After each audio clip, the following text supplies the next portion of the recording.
The conference room on the 42nd floor of the Meridian Tower had never felt so suffocating. Marcus Chen stood at the head of the table, his designer suit doing nothing to hide the tension in his shoulders.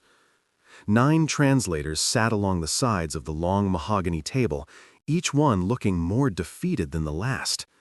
The document in question lay in the center like an accusation, its pages filled with a dialect so obscure that even the most experienced linguists in the city had failed to crack it.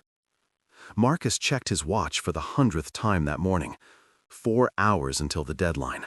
4 hours until his company would lose the biggest deal in its history. $50 million hung in the balance, and with it the jobs of 300 employees who trusted him to keep the ship afloat. The elderly woman from the Japanese consulate shook her head slowly. She had been his last hope, a translator with 40 years of experience who had worked with the United Nations. If she could not decipher the document, Marcus thought, then perhaps no one could. "I'm sorry, Mr. Chen," she said, her voice heavy with genuine regret. "This is not standard Japanese. It appears to be a very old regional dialect mixed with business terminology I have never encountered. Without more context or time, I simply cannot guarantee an accurate translation. And for a contract of this magnitude, you need certainty, not guesses." Marcus felt his stomach drop. He had already paid a small fortune to these 9 experts, each one more specialized than the last. The contract had arrived 3 days ago from Takahashi Industries, a family-owned manufacturing company in rural Japan. They were willing to invest $50 million in Marcus's tech startup, but they had insisted on drafting the final agreement in their local dialect as a matter of pride and tradition. Marcus had agreed, confident that finding a translator would be a minor hurdle. He had been catastrophically wrong. The problem was not just the dialect. Old Mr. Takahashi, the patriarch who still ran the company at 83, had woven cultural references and traditional business philosophies throughout the document. Every translator had managed to get bits and pieces, but none could provide a complete, reliable translation. And without understanding every clause, every commitment, every obligation, Marcus could not sign. Neither could his lawyers. Neither could his board of directors, who were already questioning his judgment. The translators began to gather their things. Marcus paid them, thanked them, and watched them file out of the conference room one by one. His assistant, Jennifer, stood by the door, her clipboard pressed against her chest like a shield. "What do we do now?" she asked, quietly, after the last translator had left. Marcus walked to the floor-to-ceiling windows and stared out at the city below. From this height, everything looked orderly and manageable. He wished his life felt that way. "I don't know, Jenny. I honestly don't know. We've exhausted every professional translator in the city. I've called in favors from every connection I have. The university, the consulates, private agencies, even that guy who translates manga online. Nobody can do it." "What about pushing back the deadline?" Marcus shook his head. "I tried. Mr. Takahashi was very clear. His company operates on traditional principles. They set the deadline as an auspicious date according to their calendar. Moving it would be seen as disrespectful, and he would withdraw the offer entirely. It's today at 5 p.m. or never." Jennifer bit her lip. The office had been buzzing with anxiety for days. Everyone knew about the deal, and everyone knew what it meant. Marcus's company, Tech Vantage Solutions, had been struggling since their main investor pulled out 6 months ago. This $50 million was not just an investment, it was salvation. It meant new products, expansion, stability. Without it, they would have to start laying people off within weeks. Marcus thought about the faces of his employees. Sarah in accounting, who had just adopted a baby. Tom in engineering, who was supporting his elderly parents. Michelle in marketing, who had turned down offers from bigger companies because she believed in what they were building. How could he look them in the eye and tell them he had failed? "I'm going to get some coffee," Marcus said, rubbing his eyes. "Clear my head. Then maybe I can figure out a miracle." He took the elevator down to the ground floor. where the building's lobby cafe sat tucked in a corner, usually buzzing with office workers and visitors. It was run by a small independent operator, not one of the big chains, and Marcus had always appreciated that. The coffee was better, and the atmosphere felt more human. As he approached the counter, he noticed the young woman working behind it. She was petite, probably in her mid-20s, with her dark hair pulled back in a ponytail. Simple ponytail. Her name tag read Sophie. He had seen her before on his occasional trips down for coffee, but had never really paid attention. Today, everything felt sharper, more vivid, perhaps because he was staring down the barrel of failure. "Good morning," she said, with a warm smile that seemed genuine rather than customer service automatic. "What can I get for you?" "Large black coffee, please," Marcus said. "Make it strong. It's been a rough day." "It's only 11 a.m., Sophie said with a slight laugh as she began preparing his drink. "Must be really rough." "You have no idea." Something about her easy manner made him want to talk. Maybe it was because she was a stranger who would not judge him, or maybe he was just desperate for a sympathetic ear. As she worked on his coffee, he found himself talking. "I'm about to lose the most important deal of my career because I can't find anyone who can translate a document from an obscure Japanese dialect. 9 professional translators have failed. I have 4 hours left before the deadline, and I'm out of options." Sophie paused, the coffee pot hovering over his cup. "Japanese dialect? What kind?" Marcus shrugged. "Some regional thing from rural Japan, mixed with old business terminology. It's basically impossible."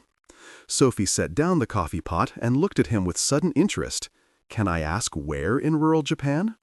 "A place called Tanaka. It's a small town in the mountains." "Why?" Sophie's eyes widened slightly. "I know Tanaka. I lived there for 3 years." Marcus blinked. "You what?" "I lived in Tanaka. My mother is Japanese, from that region originally. My father was American, and he worked for an international aid organization. When I was 20, I went to stay with my grandmother in Tanaka to learn about my heritage. I worked in her restaurant, learned the dialect, became part of the community. I only came back to the States 2 years ago." Marcus felt his heart begin to pound. "You speak the Tanaka dialect?" "Fluently. It's not just about the words. You have to understand the cultural context, the way they phrase things, the traditional concepts they reference. My grandmother used to say that speaking the Tanaka dialect without understanding Tanaka life is like singing a song without knowing the melody." Marcus stared at her. The cafe suddenly felt very quiet, despite the other customers moving around them. "Can you translate a business document?" Sophie tilted her head thoughtfully. "I've never translated legal contracts, but I grew up around business. My grandmother ran a successful restaurant, and I helped her with everything from negotiations with suppliers to resolving disputes with other business owners. The way they conduct business in Tanaka is very specific. There are layers of meaning, implied obligations, relationship dynamics built into the language." Marcus made a decision. He had nothing to lose. "How much for a large coffee?" $4.50. He pulled out his wallet and placed a $50 bill on the counter. "Keep the change. And please, come with me upstairs. I need you to look at something." Sophie glanced at the other barista working with her, a young man who nodded. "Go ahead, I can handle the counter for a bit." They rode the elevator in silence. Marcus could barely contain the wild hope surging through him. It was absurd. A barista? But then again, 9 highly credentialed professionals had failed. Maybe what he needed was not someone with the most impressive resume, but someone who actually understood the world the document came from. When they entered the conference room, Sophie looked around with wide eyes. She had clearly never been in an executive space like this. The enormous table, the leather chairs, the artwork on the walls, the panoramic view of the city. Marcus grabbed the document and handed it to her. "Please," he said, "just tell me if you can read it." Sophie took the pages and began scanning them. Her expression changed almost immediately. Her brow furrowed in concentration, and she began to nod slowly. Marcus watched her lips move silently as she read, occasionally pausing to reread a section. After 2 minutes of silence that felt like an eternity, she looked up at Marcus. "I can read this," she said quietly. "I can translate this." Marcus felt his knees go weak. He pulled out a chair and sat down heavily. "Are you sure? Are you absolutely certain?" She nodded, sitting down across from him. "This is definitely the Tanaka dialect, but it's written by someone educated in the old ways. See this phrase here?" She pointed to a line of characters. "This is not just saying mutual benefit. It's invoking the concept of tagai no okurimono, which means gifts to each other. In Tanaka business culture, this implies a relationship where both parties are not just trading value, but are committed to each other's long-term prosperity. It's deeper than a simple contract. It's almost like a family bond." Marcus leaned forward, his exhaustion forgotten. "Please," he said, "take your time. Tell me everything." Over the next 2 hours, Sophie worked through the document page by page. She did not just translate words. She explained concepts, cultural nuances, implied meanings. She told Marcus about the Tanaka way of doing business, where trust was more important than legal enforcement, where long-term relationships were valued over short-term gains, where respect and honor underpinned every transaction. "This section here," she said, pointing to a paragraph that had baffled all 9 previous translators, is talking about the shadow responsibilities. In Tanaka culture, when you enter a business partnership, there are written obligations and then there are understood obligations. This clause is outlining what Takahashi Industries expects you to understand without it being explicitly stated. "Like what?" Marcus asked, taking notes as fast as he could.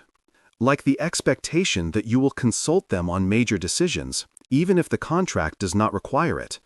That you will attend certain traditional ceremonies. That you will visit Tanaka at least once a year to maintain the personal relationship. That if they face difficulties, you will find ways to help them beyond what the contract stipulates. And in return, they will do the same for you. It's a partnership built on reciprocal loyalty, not just legal obligations." Marcus felt a chill run down his spine. None of the other translators had caught this. They had been looking at it as a legal document, but it was actually a blueprint for a deep, ongoing relationship. What would have happened if I had signed this without understanding these expectations? Sophie looked at him seriously. Eventually, Takahashi Industries would have felt betrayed. They would have thought you were dishonorable, that you did not respect the true nature of your partnership.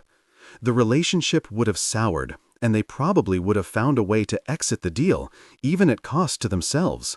In Tanaka culture, preserving honor is worth more than money. Marcus sat back in his chair. My God, I almost walked into a disaster without even knowing it. Sophie continued working through the document, occasionally asking Marcus questions about his company, his values, his long-term vision. She explained that understanding the contract required understanding both parties, because the Tanaka dialect was designed to encode relationship dynamics, not just transactional terms. Here, she said, pointing to another section, this talks about nurturing the seedling together. It's a metaphor for the partnership. They're saying that this is not a one-time investment. They see it as planting something that will grow over years, and both parties must tend to it. That means regular communication, patience during difficult periods, celebrating successes together, and viewing challenges as shared problems rather than individual failures. The more Sophie explained, the more Marcus understood that this was not just a translation problem, it was a cultural chasm. Takahashi Industries was not just offering $50 million. They were offering to adopt TechVantage solutions into their business family, with all the privileges and responsibilities that entailed. By 3 p.m., Sophie had completed a full translation with detailed annotations explaining the cultural context of each section. Marcus called in his lawyers, his CFO, and his head of operations. Sophie explained everything again, patiently answering their questions, helping them understand not just what the contract said, but what it meant. "This is remarkable," his lawyer said, shaking her head in amazement. "I've reviewed hundreds of international contracts, and I've never seen analysis this thorough. Most translators just convert words from one language to another. You're translating an entire worldview." Sophie looked embarrassed by the praise. "I'm just explaining what my grandmother taught me. She used to say that language is the house where culture lives. If you only translate the words, you're describing the outside of the house. But to really understand, you have to step inside and see how people live." Marcus looked at Sophie, who was perched on the edge of her chair, looking slightly overwhelmed by the sudden attention from all these executives in expensive suits. Her barista apron was still tied around her waist, a jarring contrast to the formal business attire everyone else wore. "Sophie," he said, "I need to ask you something. Would you be willing to be on the video call when I speak with Mr. Takahashi? I want him to hear that we actually understand what his company is offering us, and I think it would mean something to him to know that I found someone who truly knows Tanaka." Sophie hesitated. "I'm not sure I'm qualified to represent your company in negotiations." "You're the only person who is qualified," Marcus interrupted gently. "You're the bridge between our worlds. Please." "Okay, I'll do my best." At 4 p.m., they set up the video conference. The screen flickered to life, and old Mr. Takahashi appeared, sitting in a traditional Japanese room. His face was weathered and serious, his posture formal and upright. Beside him sat his grandson, Kenji, who served as the company's international liaison and usually handled English communications. "Good afternoon, Mr. Takahashi," Marcus began, bowing his head respectfully as Sophie had coached him. "Thank you for your patience as we reviewed your proposal." Mr. Takahashi nodded, but said nothing. His expression was unreadable, his hands folded carefully in his lap. The silence stretched out, and Marcus felt his palms begin to sweat. Marcus took a breath. "I must confess that I initially struggled to find someone who could properly translate your document. I consulted 9 professional translators, but none of them could capture the true meaning of your words. However, I was fortunate to find someone exceptional. With your permission, I would like to introduce Sophie Chen. She lived in Tanaka for 3 years and speaks your dialect fluently." Sophie appeared on camera, and Marcus watched Mr. Takahashi's face transform.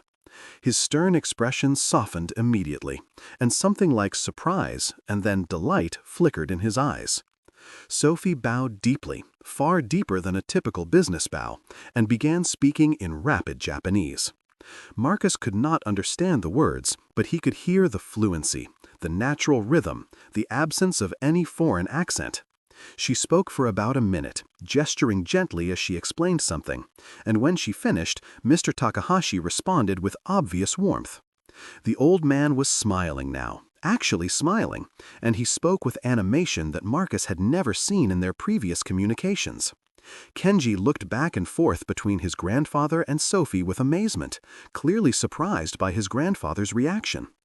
When the exchange ended, Sophie turned to Marcus. "I told him about living with my grandmother in Tanaka, about working in her restaurant, about learning the proper way to conduct business in your community. He asked about my grandmother, and when I told him her name was Tanaka Yuki, he remembered her. She used to cater events for his company when they had important guests from Tokyo. He said she made the best mountain vegetable tempura he had ever tasted." Mr. Takahashi spoke again, longer this time, his voice earnest and warm. Kenji leaned in to translate, but Sophie was already speaking. "He says that this is a sign," Sophie translated. "The fact that you found someone who not only speaks our dialect, but who learned it from the heart of our community, who was taught by someone he knew and respected, who understands our ways not from books but from living them. This tells him that your company is meant to be our partner. He says that heaven has arranged this meeting, and to ignore such clear signs would be foolish and disrespectful to fate." Marcus felt emotion rising in his chest, tightening his throat. "Through Sophie, please tell your grandfather that we are honored by his trust. Tell him that we have read his proposal carefully, with the help of Miss Chen, and we understand not just the business terms, but the deeper meaning. We understand that he is offering us more than investment. He is offering us kinship." Sophie translated, and Mr. Takahashi nodded vigorously. The old man spoke at length, his voice warm and earnest, occasionally gesturing with his weathered hands. When he finished, Sophie turned back to Marcus, and he could see tears glistening in her eyes. He says yes, exactly, Sophie translated, her voice thick with emotion.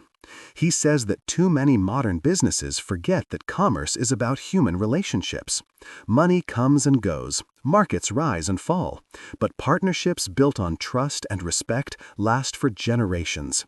His company has survived for 120 years not because they always made the most profit, but because they always kept their word and honored their relationships. He wants to know if you are ready to commit to that kind of partnership, because once begun, it cannot be casually abandoned. To break such a bond would be shameful for both families. Marcus looked around the table at his team. His lawyer nodded. His CFO nodded. His operations director gave a thumbs up. Marcus turned back to the camera. "We are ready, Mr. Takahashi. We commit to building a relationship that honors your traditions and values. We will come to Tanaka. We will learn from you. We will be partners, in the truest sense. Not just words on paper, but families joined in common purpose." The video call lasted another 30 minutes, working through final details. Sophie continued to translate, but also to explain cultural context, to help both sides understand each other's expectations, to bridge the gaps that simple. By 4:45, the deal was done. Takahashi Industries would wire the $50 million within the week. In return, TechVantage Solutions would not just deliver the agreed products and services, but would enter into an ongoing relationship of mutual support and respect. When the call ended, the conference room erupted in celebration. The CFO was openly crying, hugging anyone within reach. The lawyers were high-fiving each other. Jennifer was laughing with relief, her clipboard finally set aside. Marcus stood up and walked over to Sophie, who was sitting quietly, looking slightly stunned by what had just happened. "Sophie," he said, "I don't even know how to begin thanking you." She looked up at him, wiping at her eyes. "I was just doing what my grandmother taught me. Business is about people, not just numbers." Marcus pulled out his phone and transferred money to her account. "That's $5,000. It's nowhere near enough for what you just did for us, for 300 families who will keep their jobs because of you. But it's a start." Sophie's eyes went wide when she saw the notification on her phone. "Mr. Chen, this is too much. I just translated a document." "You saved my company," Marcus said simply. "You saved $50 million in business. You built a bridge between two different worlds. $5,000 is nothing compared to that." But before Sophie could respond, Marcus continued, "And I want to offer you a job, a real job, not just a one-time consultant fee. A job? As my Director of International Relations. We're going to be working closely with Takahashi Industries, and I suspect this won't be the only international partnership we pursue. I need someone who understands that business is about relationships and culture, not just contracts and profit margins. I need someone who can see what 9 experts with advanced degrees missed. I need you." Sophie sat in stunned silence. "I'm a barista. I didn't even finish college. I have no business degree, no formal training in international relations. I make coffee for a living." "You have something more valuable," Marcus said. "You have wisdom. You have cultural intelligence. You have the ability to build bridges between worlds that most people don't even know exist. Those things can't be taught in business school. They come from lived experience, from being immersed in different cultures, from learning at the feet of someone like your grandmother. The skills you have are rare and precious." "I need to think about it," Sophie whispered, overwhelmed. "Take all the time you need." Marcus handed her his business card. "Call me when you decide.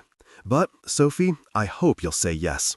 I think you could change not just our company, but how we think about business itself." Sophie left the conference room in a daze, carrying her $5,000 payment and a job offer that could change her life. She rode the elevator back down to the lobby, walked outside into the afternoon sun, and sat on a bench in the small plaza next to the building. Her hands were shaking. $5,000, a job offer. Director of International Relations. It felt like a dream, the kind where you wake up and realize none of it was real. She pulled out her phone and stared at her bank account. The money was there. It was real. She thought about her grandmother, who had passed away 3 years ago, just months before Sophie returned to America. What would she say about this? Sophie could almost hear her voice, speaking in the Tanaka dialect that now felt like a precious gift rather than just a family quirk. "Your skills have value," her grandmother would say. "You think being between two worlds makes you weak, but it makes you strong. You can see what others cannot see. You can understand what others cannot understand. That is a rare gift, granddaughter. Use it wisely." Sophie sat on that bench for an hour, watching people stream in and out of the building. Everyone rushing somewhere, everyone focused on their own concerns. How many of them had just experienced something that would change their entire life? How many of them were sitting on a decision that could reshape their future? She thought about her life over the past 2 years since returning from Japan. Working at the cafe, making minimum wage plus tips, living in a tiny studio apartment, wondering what she was supposed to do with her life. She had felt lost, caught between cultures, not quite American enough for America, not quite Japanese enough for Japan. But today, that in-between space had become valuable. Today, that confusion had become clarity. 3 days later, Sophie called Marcus. Her voice was steady when she said, "I'll take the job." Marcus smiled into the phone. "When can you start? How about Monday?" "And Mr. Chen, there's something you should know." "What's that?" "My full name is Sophie Chen, but Chen is my American father's name. My Japanese name, the one my grandmother gave me, is Tanaka Sophie. I'm actually part of the Tanaka family, distantly related to Mr. Takahashi through my grandmother's lineage. It's a complicated family tree, but we share ancestors from several generations back." Marcus was silent for a moment, absorbing this information. "Did you know this when you translated the document?" "Not at first," Sophie said, "but during the video call, when Mr. Takahashi recognized my grandmother's name, I started to piece it together. My grandmother always said our family had connections to the manufacturing company, but I never really understood what she meant. She passed away before I could ask her more about it. Turns out we're very distant cousins, like 5th or 6th cousins through marriage, but in Tanaka, that still means family." Marcus started laughing. He could not help it. "So the person who saved our $50 million deal with Takahashi Industries is actually part of the Takahashi family?" "It seems that way," Sophie said, sounding embarrassed. "I hope that doesn't change anything. I mean, I didn't know when I agreed to help, and I don't have any financial stake in their company or anything like that." "Change anything?" Marcus was still laughing. "It's perfect. It's exactly what Mr. Takahashi meant about signs and heaven arranging things. You were meant to find that document, Sophie. This whole thing was meant to happen exactly the way it did." On Monday, Sophie arrived at the TechVantage Solutions offices wearing professional attire that could not quite hide her nervousness. She had spent the weekend shopping for work clothes, something she had not needed as a barista. Marcus had set up an office for her, modest but respectable, with a window overlooking the city. He had assigned her an assistant, a bright, recent graduate named Amy, who was eager to learn about international business. "Welcome to TechVantage," Marcus said, showing her around. "Your first task is to coordinate our visit to Tanaka next month. After that, I want you to start building relationships with the key people at Takahashi Industries. Get to know them, understand their culture, help our team understand how to work with them effectively." Sophie nodded, feeling the weight of responsibility settling on her shoulders. She thought about all the people whose jobs depended on this partnership succeeding. 300 employees, each with their own lives, their own families, their own dreams. The barista who had served coffee last week was now responsible for maintaining a $50 million international partnership. Over the next few weeks, Sophie threw herself into the work. She set up regular video calls with Kenji and other members of the Takahashi team. She began teaching weekly classes to TechVantage employees about Japanese business culture. Not just the stereotypes, but the real lived experience of how relationships were built and maintained. She worked with the product development team to understand what they were building, so she could explain it properly to their Japanese partners. The other employees were curious about her. The story of how she had saved the deal had spread through the office like wildfire. People would stop by her office, ostensibly to ask questions about Japan, but really just to see the woman who had accomplished what 9 experts could not. One afternoon, about 3 weeks after she started, Tom from engineering knocked on her door. "Can I ask you something?" he said. "Of course," Sophie replied, gesturing for him to sit. "How did you know you could do it? When Mr. Chen asked you to translate that document, weren't you terrified? I mean, $50 million was riding on it, and you had never done anything like that before." Sophie thought about the question. "I was terrified," she admitted.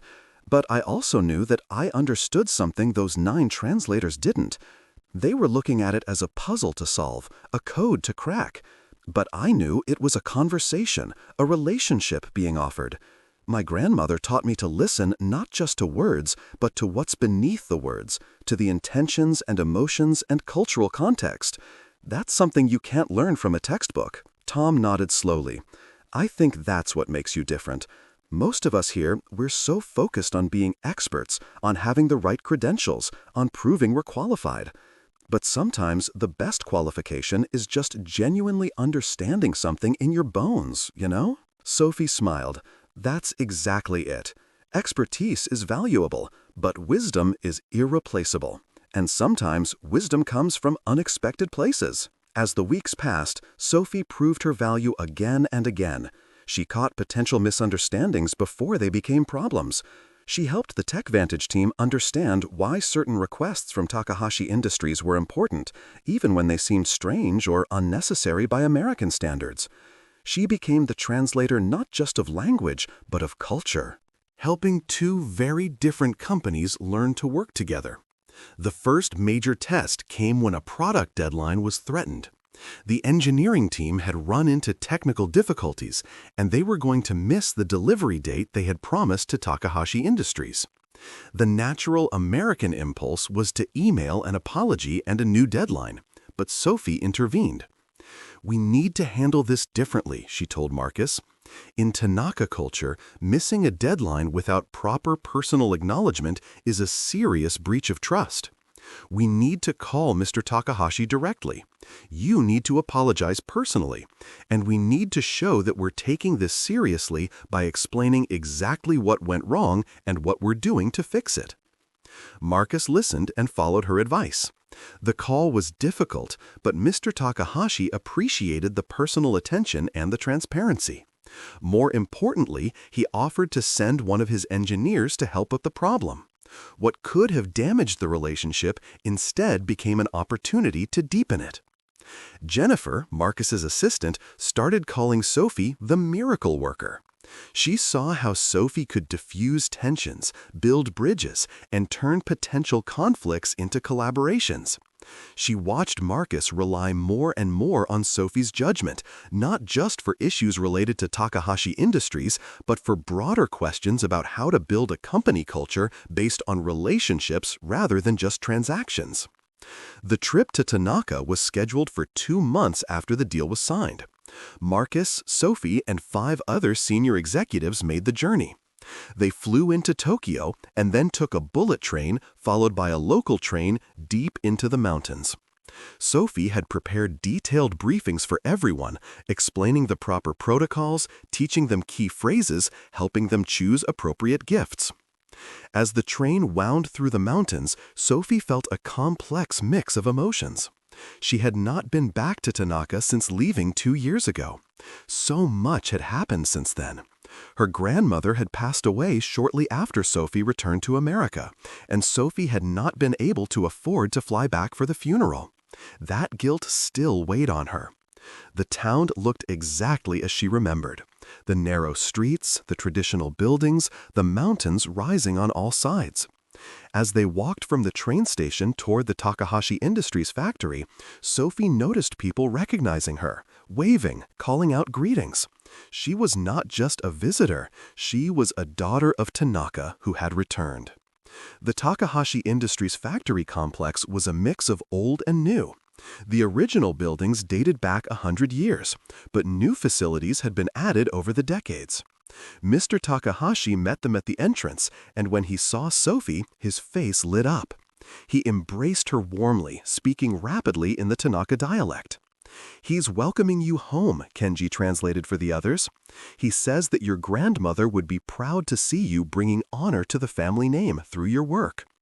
Sophie felt tears spring to her eyes. "Thank you," she replied in the dialect. "I hope to honor her memory in all I do." The visit was transformative for the TechVantage team.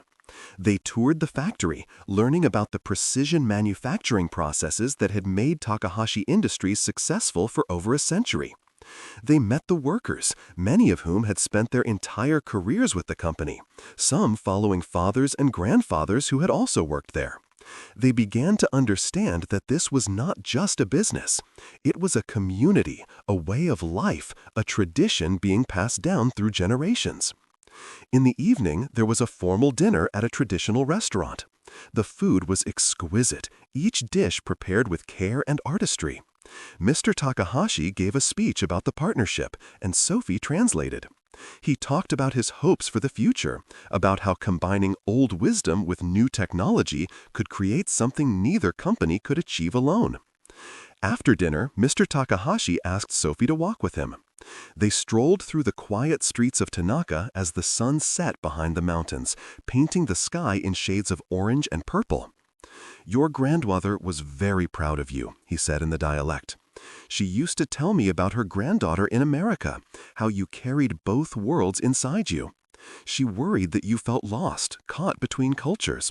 But I think she would be happy to know that you have found your purpose. You are the bridge, Sophie. You connect worlds that need to be connected." Sophie wiped at her eyes. "I miss her so much. I wish I could tell her about all this, about how her teaching saved a company, about how the dialect she insisted I learned became so valuable." "She knows," Mr. Takahashi said gently. "The dead are not as far away as we think. They live on in what they taught us, in how they shaped us." There. Every time you help people from different cultures understand each other, she is speaking through you. They walked in silence for a while, and Sophie felt a sense of peace settling over her. She had been carrying guilt about not being there when her grandmother died, about not pursuing a more traditional career, about not fitting neatly into either Japanese or American culture. But maybe that had been the point all along. Maybe her grandmother had known that the future would need people who could stand between worlds and translate not just language, but understanding. The partnership between TechVantage Solutions and Takahashi Industries flourished beyond anyone's expectations. The $50 million was invested wisely in research and development, in hiring top talent, in building infrastructure. Within 6 months, they had launched their first collaborative product, a piece of manufacturing equipment that combined TechVantage's software algorithms with Takahashi's precision engineering.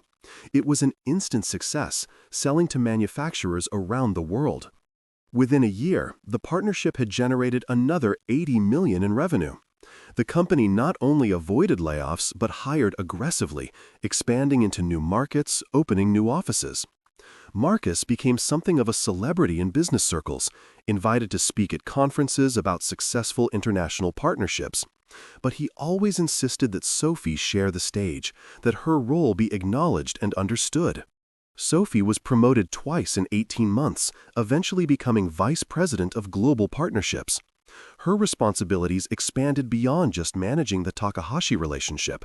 She helped TechVantage forge partnerships with companies in 6 different countries, always emphasizing cultural understanding and genuine relationship building over aggressive deal-making. Her approach was different from typical business development. She would spend months learning about potential partners, understanding their values and culture, building personal relationships before discussing contracts. Other executives sometimes questioned the time investment, but Marcus always backed her up. "Look at what she accomplished with Takahashi," he would say. "That kind of deep partnership is worth more than a dozen transactional deals." Sophie also began mentoring younger employees, teaching them that success in international business required more than just knowing a language or understanding legal frameworks. It required empathy, patience, and genuine curiosity about other cultures. She taught them to look beyond stereotypes, to ask questions, to listen more than they spoke. One of her mentees was a young man named David who had joined TechVantage fresh out of college. He was brilliant with technology but had never traveled outside the United States. Sophie took him under her wing, teaching him about cultural intelligence, bringing him along on international trips, helping him understand that technical expertise was only part of the equation. David soaked it all up like a sponge. He started learning Mandarin in his spare time because Sophie had mentioned they might pursue partnerships in China. He read books about different business cultures, asked thoughtful questions, approached every interaction with humility and curiosity. Watching him grow reminded Sophie of her own journey, how her grandmother had patiently taught her about Tanaka culture, how those lessons had seemed abstract until suddenly they were the most valuable knowledge she possessed. At the 2-year anniversary of the partnership, Takahashi Industries hosted a grand celebration in Tanaka. The entire TechVantage leadership team attended, along with their families. It had become tradition for the companies to celebrate milestones together, reinforcing the family bonds that underlie the business relationship. The town of Tanaka pulled out all the stops for the occasion. There was a traditional festival with food stalls lining the streets, musicians playing traditional instruments, demonstrations of local crafts that had been practiced for centuries. The Takahashi Industries factory opened for tours, with workers proudly showing visitors the precision and care that went into every product. Children ran through the streets with paper lanterns, their laughter echoing off the mountains. In the evening, there was a formal ceremony in the company's assembly hall. The building had been decorated with both American and Japanese flags, with banners celebrating the partnership. Hundreds of people attended, workers from both companies, town officials, family members, representatives from other businesses. Mr. Takahashi, now 85 and moving more slowly but still sharp as ever, gave the keynote speech. Sophie stood beside him, ready to translate, but for the first time, Marcus realized he could understand some of the words. He had been studying Japanese with Sophie's help. Learning not just the standard language, but some of the Tanaka dialect. He would never be fluent, but he could catch the meaning, could feel the emotion behind the words. Sophie translated for those who needed it, her voice carrying across the crowded hall.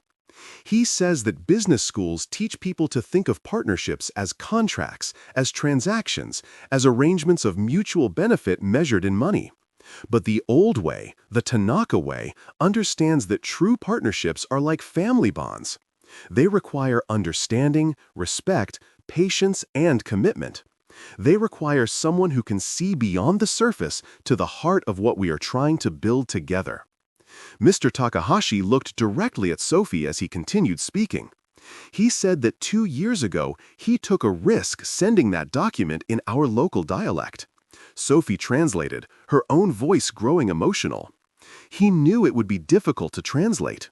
He did it as a test, to see if your company would take the time and effort to truly understand what we were offering, or if you would just see dollar signs and legal obligations.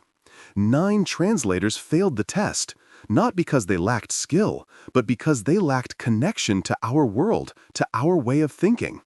But then heaven sent us Sophie, who was both bridge and family, teacher and translator. And we knew that this partnership was blessed. The applause was thunderous and sustained. People were standing, many openly crying. Marcus found himself on his feet, clapping until his hands hurt, overwhelmed by the journey they had taken together. He looked at Sophie, who was also crying, and saw in her face the same wonder and gratitude he felt. When the applause finally died down, Marcus gave his own speech, which Sophie translated into the Tanaka dialect. He talked about what the partnership had meant for TechVantage, not just the financial success, but the cultural transformation. He talked about learning to value relationships over transactions, long-term thinking over quarterly results, cultural intelligence over mere technical expertise. And he talked about Sophie. "I want to tell you a story," he said. 2 years ago, I was desperate. 9 professional translators had failed. I had hours left before losing the biggest deal of my career. I went downstairs for coffee and I met a young woman working behind the counter. I had no reason to think she could help me. She had no impressive credentials, no fancy degree, no experience with corporate contracts. But she had something more valuable. She had lived in your community. She had learned from her grandmother. She had the wisdom that comes not from books, but from experience, from relationships, from being immersed in a culture rather than just studying it. Marcus paused, looking at Sophie. And because I was desperate enough to listen, because I was willing to see value in an unexpected place, because Sophie was brave enough to try something she had never done before, we are all here today. 300 families kept their jobs. 2 companies built something remarkable together. And I learned the most important lesson of my career, that wisdom can come from anywhere, if we're humble enough to recognize it. The celebration continued late into the night. People from both companies mingled, sharing stories, making friendships that crossed cultures and languages. Sophie moved through the crowd, translating conversations, introducing people, building the human connections that would keep the partnership strong even when business challenges arose. Late in the evening, Sophie found herself outside again, looking up at the star-filled sky. The mountains rose dark and silent around Tanaka, and she felt her grandmother's presence strongly, as if the old woman was standing right beside her. "I hope I'm making you proud," she whispered in the Tanaka dialect. She felt, rather than heard, the answer, a warmth in her chest, a certainty that she was exactly where she was supposed to be, doing exactly what she was meant to do. The little girl who had felt caught between 2 worlds had become the woman who connected them. The granddaughter who had struggled to understand why learning an obscure dialect mattered had become the professional whose greatest asset was that very knowledge. Marcus found her there a few minutes later. "Penny for your thoughts," he said. Sophie smiled. "I was just thinking about how strange life is. 2 years ago, I was pouring coffee and wondering if I would ever find my place in the world. Now I'm standing in my grandmother's hometown, at a celebration of a partnership I helped create, doing work that actually matters. It feels like a dream." "It's not a dream," Marcus said. "It's what happens when preparation meets opportunity. You were prepared, Sophie. All those years with your grandmother, all that time in Tanaka, learning the language and the culture. You didn't know why it mattered, but you were being prepared for this moment. And The opportunity came, you were ready. Sophie thought about that. She thought about all the seemingly random choices that had led her here. Her father deciding to work in Japan. Her mother choosing to send her to live with her grandmother. Her grandmother insisting she learn the dialect properly, not just tourist phrases, but the real language with all its cultural depth. Her decision to come back to America instead of staying in Japan. Her choice to take a job as a barista while she figured out what to do with her life. Each decision had seemed small at the time, even meaningless. But together, they had created a path to this moment. "I want to write about this someday," Sophie said suddenly. "Not just about the deal, but about what it teaches us. About how we value expertise over wisdom, credentials over experience, formal education over cultural intelligence. About how sometimes the person who can solve your problem is the person you least expect." "You should," Marcus said. "The world needs to hear this story. Business schools are producing people who are technically brilliant, but culturally clueless. They need to understand that in a globalized world, the ability to bridge cultures is just as important as any technical skill." Over the next year, Sophie did write that book. She worked on it in the evenings and on weekends, pouring her experiences and insights onto the page. She wrote about her grandmother, about learning the Tanaka dialect, about feeling caught between cultures. She wrote about that desperate morning when Marcus came down for coffee, about translating the document, about the video call with Mr. Takahashi. She wrote about the lessons she had learned, about business, culture, and what it means to build genuine partnerships in a world that often values speed over depth. The book was published to surprising success. Business journals reviewed it favorably. It was adopted as required reading in several international business programs. Sophie was invited to speak at conferences around the world, sharing her insights about cross-cultural communication and genuine relationship building. But no matter how busy she became, how many speaking engagements filled her calendar, how many consulting requests came her way, Sophie always made time to return to Tanaka. She went at least once a year, sometimes more often.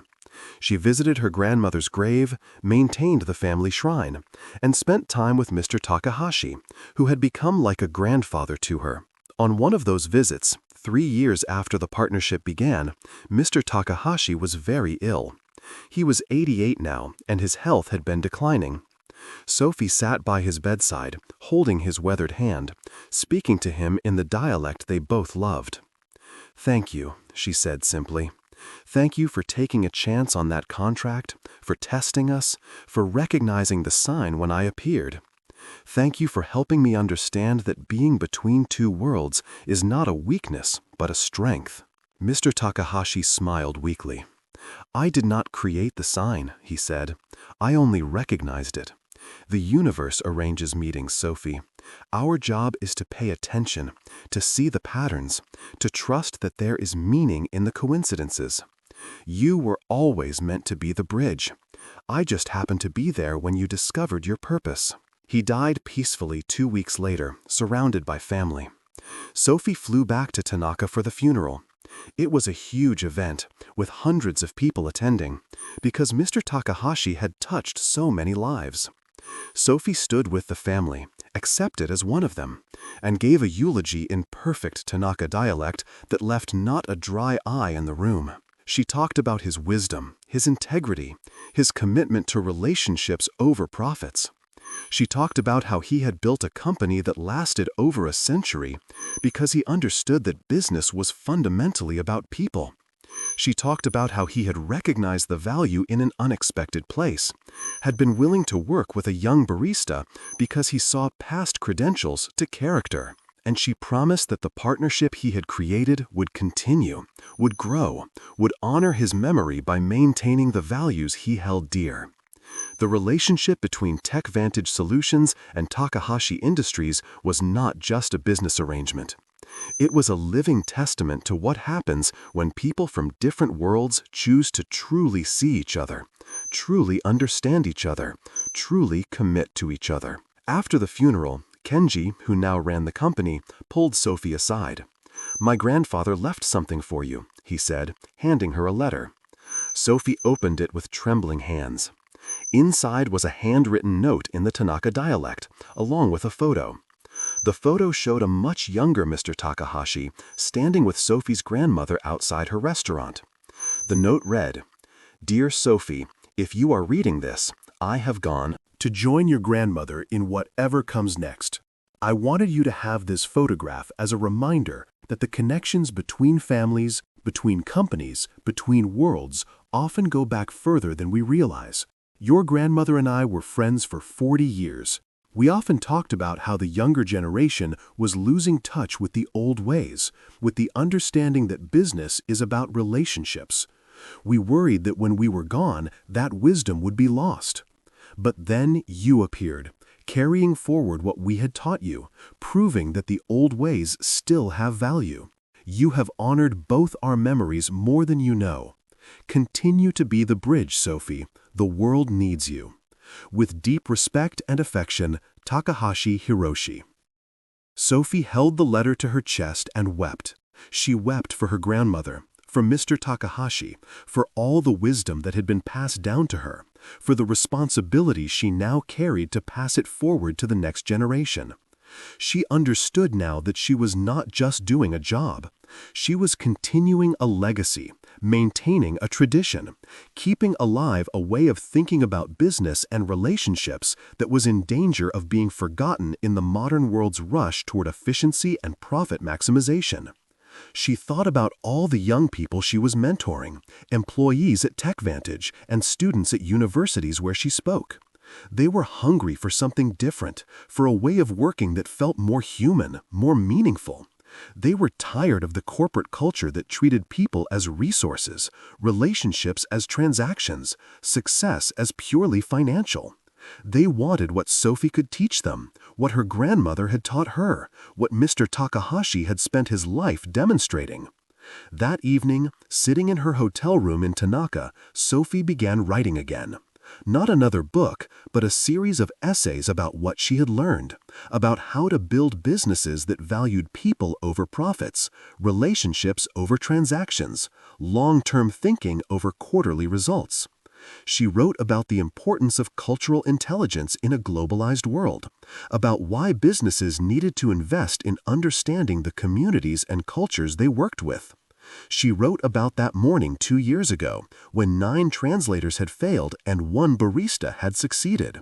She wrote about what it taught her, what it should teach everyone, that expertise is valuable, but wisdom is irreplaceable, that credentials matter, but character more, that sometimes the person who can solve your impossible problem is standing right in front of you, if only you're willing to see them.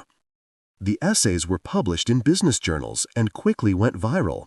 People shared them on social media, discussed them in MBA classes, debated them at conferences. Some dismissed Sophie's ideas as naive, as too soft for the harsh realities of modern business. But many others resonated with her message. They had felt the hollowness of a purely transactional approach to business. They wanted to build something more meaningful, more lasting, more human. TechVantage Solutions became known not just for its products, but for its culture. The company attracted top talent not because it paid the highest salaries, though they were competitive, but because people wanted to work somewhere that valued relationships and cultural intelligence as much as technical skills. The partnership with Takahashi Industries became a model studied in business schools around the world, an example of how cross-cultural partnerships could thrive when built on genuine understanding and mutual respect. 5 years after that desperate morning when Marcus had gone down for coffee, TechVantage Solutions was valued at over $1 billion. The partnership with Takahashi Industries had spawned multiple product lines, opened doors to other partnerships, and fundamentally transformed how both companies operated. But more than that, it had changed how many people thought about business itself. Marcus still told the story at company meetings, at conferences, in interviews. He never tired of it because it contained the lesson that had defined his success. He told about the 9 translators who failed, about the barista who succeeded in 2 minutes, about how close he had come to disaster and how an unexpected encounter had saved everything. And Sophie, now a respected voice in international business, continued to share the lessons her grandmother had taught her. She spoke at universities, consulted with companies trying to build global partnerships, mentored young professionals who wanted to develop their cultural intelligence. She never forgot where she came from, never forgot the coffee shop, never forgot the moment when she had taken a leap of faith and discovered her purpose. Sometimes, when Sophie spoke to groups of ambitious young business students at prestigious universities, she would watch their faces as they absorbed the story. She could see the moment when they understood, when the lesson clicked into place. Success is not always about being the most qualified on paper. It's about being the right person at the right time with the right heart, with the wisdom that comes from lived experience rather than just academic study. And she would end with a challenge. Look around you, she would say. Who are you dismissing because they don't have the right credentials? Who are you ignoring because they don't fit your preconceived notions of expertise? The person who can help you might be making your coffee, driving your Uber, cleaning your office. They might have wisdom you desperately need, if only you're humble enough to recognize it. The $50 million deal that almost died became a $1 billion partnership that transformed 2 companies and created thousands of jobs. But more than that, it became a testament to the power of cultural understanding, the value of lived experience, and the magic that happens when someone takes the time to truly listen, truly see, truly connect across the divides that separate us. And it all began, as Sophie never tired of reminding people, with a cup of coffee and a willingness to believe that wisdom can be found in unexpected places, carried by people with unexpected titles, if only we are paying attention when the moment arrives. The universe arranges meetings, her grandmother used to say. Our job is simply to recognize them and have the courage to follow where they lead.